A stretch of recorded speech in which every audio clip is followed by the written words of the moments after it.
सगळ्यात तू येशील म्हणून लय खुशीत होते मी. इतकी स्त्रिया बेगी मी होते पुढं. बाजाराला इकाया निघाली दही दूध ताक. अगं गोदा काल थांब जरा आले म्या. इकाया निघाली दही दूध ताक आणि लोणी बाई माझ्या ग. खरंच बाई माझ्या ग. दुधात नाही पाणी बाई माझ्या ग. दुधात नाही पाणी. अगं बाया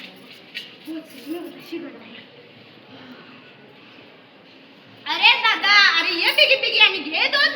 अगं ताई अगं ये बिगी ये दादा ये. भय दादा येत नाही काय आज सांच्याला लवकर जायचंय बघ. अगं ताण्यात चांगलंय तापलंय बघ. भय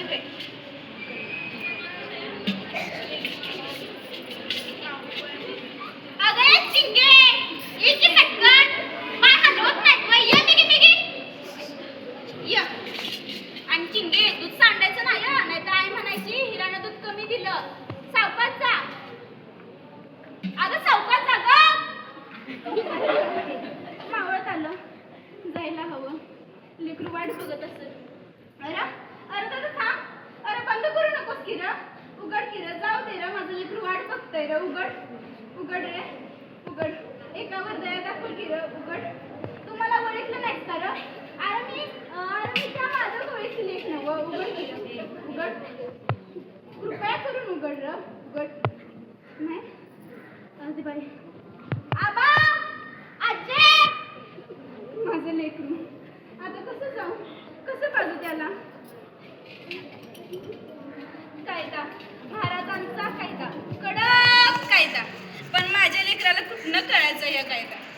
भूक लागली असेल बोलता बी येत नाही.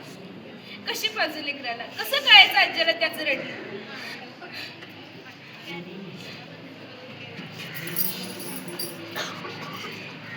इथनं माझं गाव बी दिसणं झालंय. महाराजांचा गड महाराजांची माणसं महाराजांचा कायदा.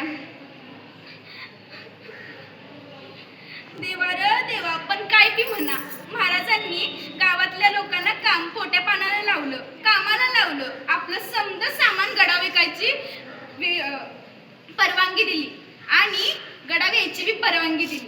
पण फक्त तू एकच कडक कायदा केला.